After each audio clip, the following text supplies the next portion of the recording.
Pemerintah perlu mengubah strategi menarik minat pelaku usaha di dalam program pengungkapan sukarela (PPS) atau Tax Amnesty 2022. Hal ini merujuk dengan minimnya efektivitas program pengampunan tersebut terhadap penerimaan negara.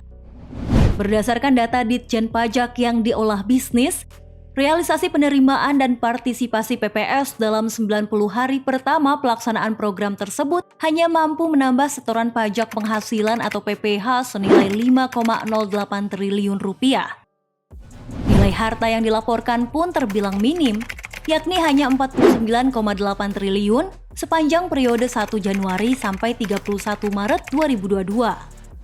Kalangan pelaku usaha sebagai sasaran utama program menyebut tarif yang terlampau tinggi dan terbatasnya instrumen investasi penampung harta selama holding period menjadi penyumbat arus partisipasi wajib pajak.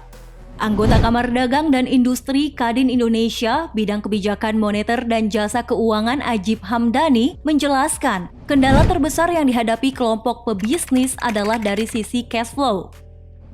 Banyak pelaku usaha yang kesulitan dana segar untuk membayar PPh final di dalam program pengampunan tersebut lantaran tarif yang terlampau tinggi. Rata-rata wajib pajak yang akan mengikuti program PPS ini problemnya di alokasi pembayaran pajak yang tinggi, kata dia kepada Bisnis Selasa 12 April. Ajib menambahkan tak sedikit harta atau aset wajib pajak orang pribadi pada program tersebut tidak liquid. Misalnya tanah atau aset tidak bergerak lain yang butuh waktu lama untuk pencairan. Hal ini menyulitkan pengusaha dalam mendapatkan dana guna membayar pajak sebagai syarat dalam program pengampunan yang akan berakhir pada 30 Juni 2022 itu. Senada dengan Ajib, Ketua Himpunan Pengusaha Muda Indonesia Angga Wira mengungkapkan hal serupa. Menurutnya, di tengah belum maksimalnya pemulihan ekonomi, pelaku bisnis masih cukup tertatih untuk membayar pajak dalam PPS. Dia mengatakan tarif yang berlaku kurang ideal, mengingat penyehatan iklim bisnis masih cukup rentan. Selain itu, opsi untuk berinvestasi ketika berpartisipasi dengan PPS juga sangat terbatas.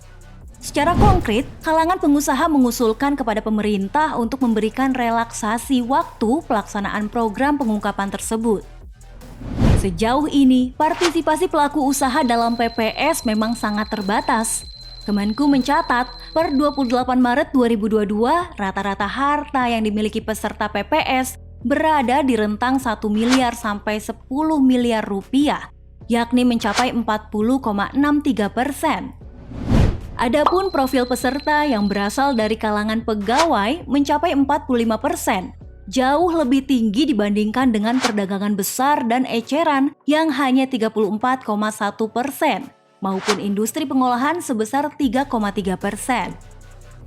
Dari sisi penerimaan, sumbangsi PPS juga masih kecil dibandingkan dengan program serupa 7 tahun silam. Berdasarkan catatan bisnis, pada periode awal Tax Amnesty 2016 yakni 1 Juli hingga 30 September 2016, nilai uang tebusan mencapai 94,6 triliun rupiah.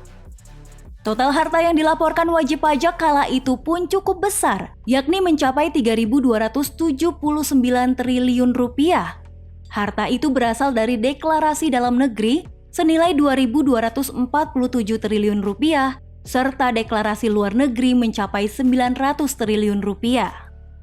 Terlebih pada Tax Amnesty 2016, pemangku kebijakan menyediakan berbagai instrumen investasi penampung harta hasil deklarasi. Adapun di dalam PPS investasi yang disediakan, hanya surat berharga negara atau SBN dan sektor energi baru terbarukan atau EBT.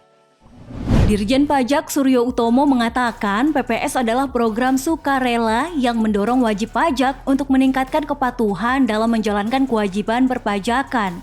Dengan kata lain, keterlibatan wajib pajak dalam program ini amat bergantung pada kesadaran dan kesediaan untuk mengungkap hartanya yang masih terpendam.